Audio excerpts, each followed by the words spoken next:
Hello everyone and welcome to our second video in the Back to Online School series.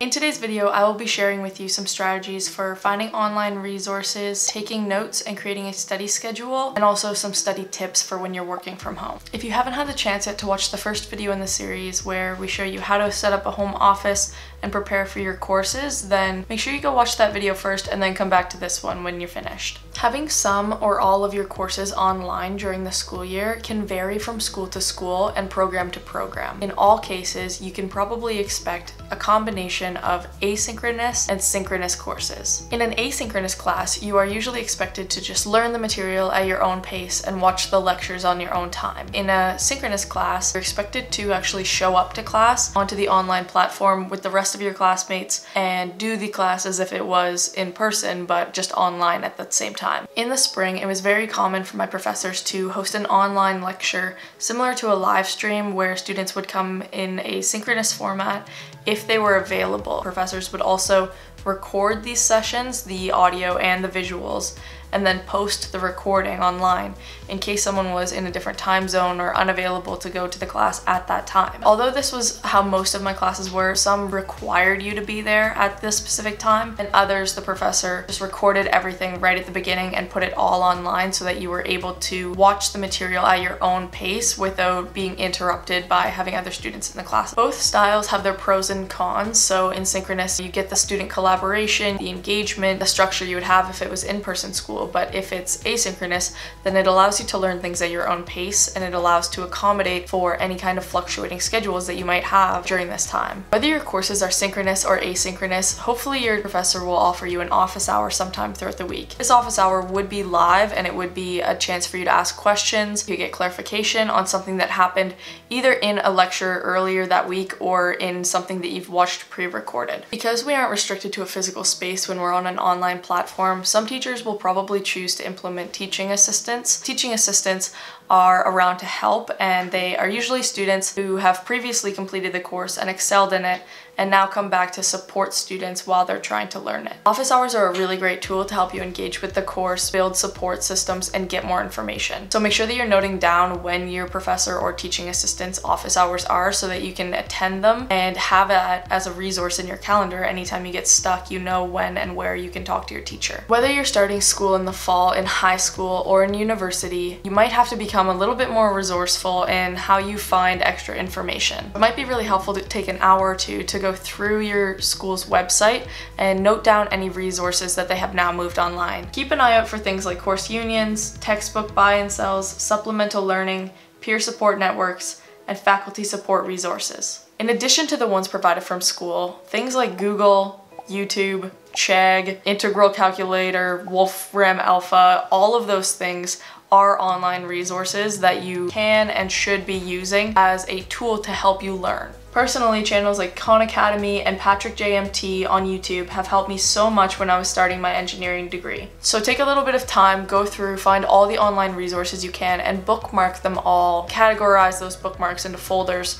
so that you know where you can go for help if you need it. Usually in the first class or lecture, your teacher will provide you with their email address. If you do have a question and you are unable to go to office hours and get a live response, then draft that up and send it as an email. But again, understand that class sizes might be really large and your teacher might not be able to respond to your email right away. So it's important to have these resources bookmarked in case your professor is unable to respond, so that you do have other ways to get that information. Now that you have all the information and resources that you need to get started, I'm going to show you how I set up my note-taking system while I'm in online school. So when I'm watching online lectures, even if it's asynchronous and it's pre-recorded, I try to watch it in live time. This way I don't waste too much time or spend 3 hours on one lecture, and I'm able to kind of force my brain to pay attention quicker, which allows me to retain more information. I start off by taking notes on my iPad. After the lecture, I will transcribe those notes into Notion in the form of a quiz usually. So to get started, I usually will go into my GoodNotes app and start with a filing system. I will label a new file, third year, go into that file folder and go first semester, go into that file folder and make a folder for each class.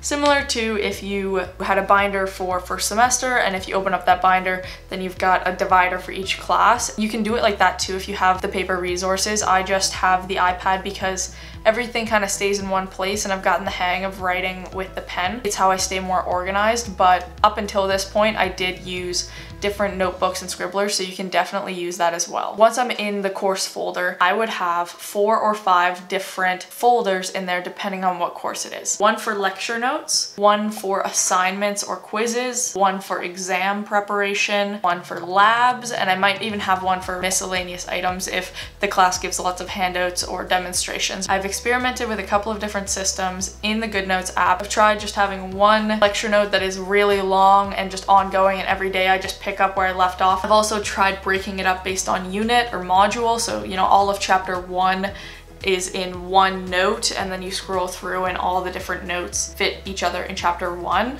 But what I've actually gone to now is each new lecture is its own separate note. Then I organize those notes into folders based on chapter, and then those chapters into modules. The reason I do this is just to create the structure that I need in order to find my notes quickly when I am studying or when I'm going back on things. So once I'm in and I'm writing a specific lecture, I typically do it one of 2 ways. I normally will have a grid paper instead of simply lined or blank. Engineering has a lot of graphs and a lot of different formulas and equations and stuff, and I just find that the smaller blocks allow me to keep my handwriting more consistent and my notes more organized. As far as the actual lecture material goes, I usually write in black whatever the professor is writing on screen. That way I can differentiate my notes from the notes that are provided by the professor. I will use a different color to write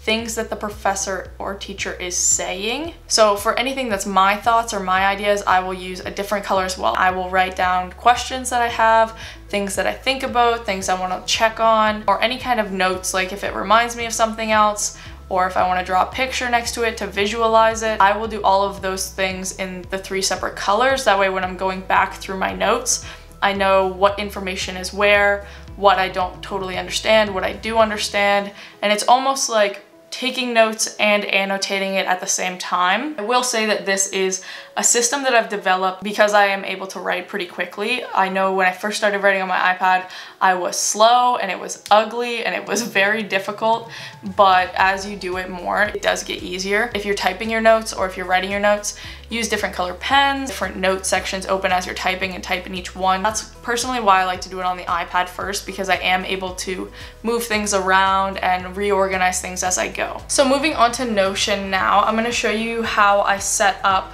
my different notebooks within Notion and how I take notes into quizzes there so that I can use them for active recall. Instead of just doing it lecture by lecture, I will actually break it down by unit and do more of like a quiz based with everything in that unit. Once I get in here, I'll show you how to use just some basic setup. So we'll make a new page.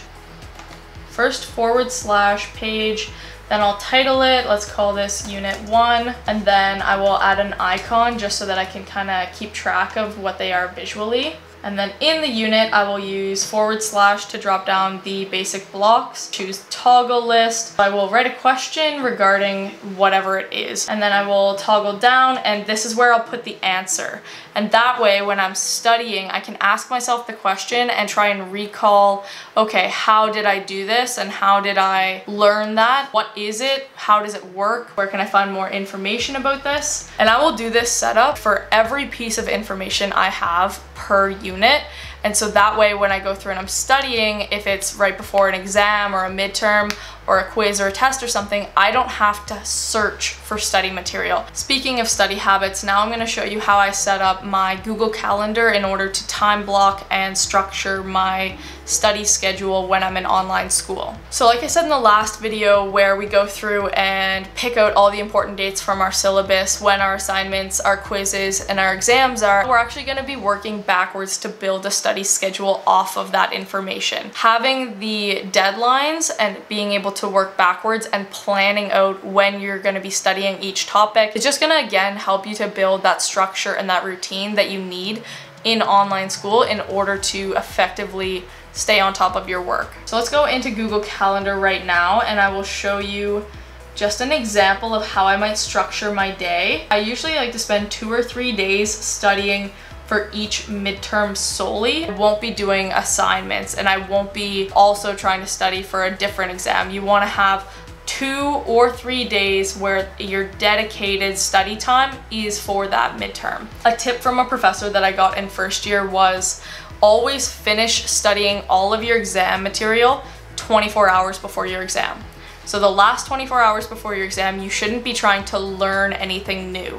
You should be doing simple revisions, a couple quizzes. So with this in mind, we're gonna work backwards from a midterm in October, leave a 24-hour block, and then break it down based on units. So how many units can you study a day?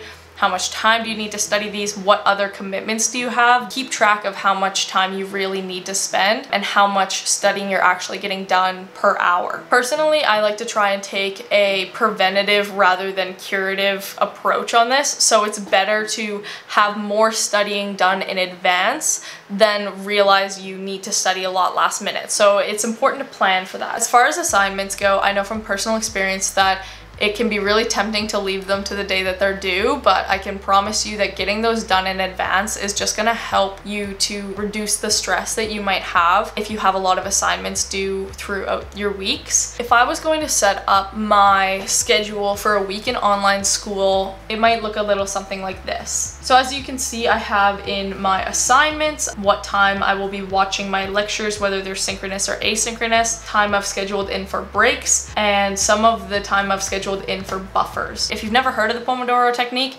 it's essentially like using a kitchen timer to get tasks finished. The Pomodoro technique is a time management method that helps to break down task isolation into intervals. So the Pomodoro technique for studying is typically studying for 25 minutes and then taking a 5-minute break and repeating this, and then every 2 hours you would take a longer break, so 15 or 20 minutes, just to rest your brain. And you want to make sure that in your breaks you're not like scrolling your phone or reading. You want to do something like get up and walk around or stretch, grab some food, so that you're actually allowing your brain to rest fully, so that when you sit down for your next 25-minute session, you can actually focus more intensely on what you're trying to get finished. As for actually studying, there's a couple of things that can be really beneficial in an online course. One of these things is having a community or friends within your classes that you can lean on when things get a little bit tough within the course. Studying online and from home can get pretty lonely sometimes, so having that community is going to make sure that you are held accountable to your work, you have people to talk to about the course and learn from, and you guys can collaborate on things, making sure that you both understand what's going on. It will also give you someone to study with, so using things like Zoom, Google Meets, Microsoft Teams to actually do group study sessions can be really beneficial in online courses, because then as you're doing your work and you're doing your studying, if you have a question, there is someone there in live time who can possibly answer it or even give you a couple resources or ideas that might help you to come to the answer yourself. One thing that I will say about this is you need to be wary with group study sessions, both in person and online. Don't go to a group study session unless you already know 60 to 70% of the information that you're studying in that session. Working together to solve problems is going to be one of the most beneficial ways to get through roadblocks in your learning. You just need to make sure that you're using group study sessions effectively. This also brings me on to my third rule. So as soon as you come up to something that you don't understand, you want to set a timer for 15 minutes and try to solve that problem using just what you know. In doing this, it actually helps you to understand where you're getting stuck, which will help you find the answer to the question faster. The way you do that is on one side you have the question that you're trying to answer, and on the other side you have things I've tried. Every time you solve it and you get it wrong, or you solve it a little bit and you get stuck or you don't understand, write down what you tried to do on the things I've tried paper and then try something new. You now have a list of everything you've tried, and you've tried it and you know what doesn't work, and that's going to help narrow your search to finding what does work. So when you go to a group study session or you go to your professor or your TA and you say, I don't know how to do this, but here's the things I've tried, they already know where you are in your learning, and it's again gonna help you be more self-aware of what you need to learn and what you already know. I hope you found this video helpful, and I hope you learned something. If you do implement any of these techniques, please let us know in the comments down below what you found useful. We will be doing a Q&A from online students, so if you have any questions, send them to us on Instagram at ubc.ce or comment them down below so that we can be sure to answer them in the last video. Please subscribe and hit the bell notification icon so that you don't miss the last 2 videos in our Back to Online School series and our future creative engineering videos. Thank you so much, and we'll see you next week.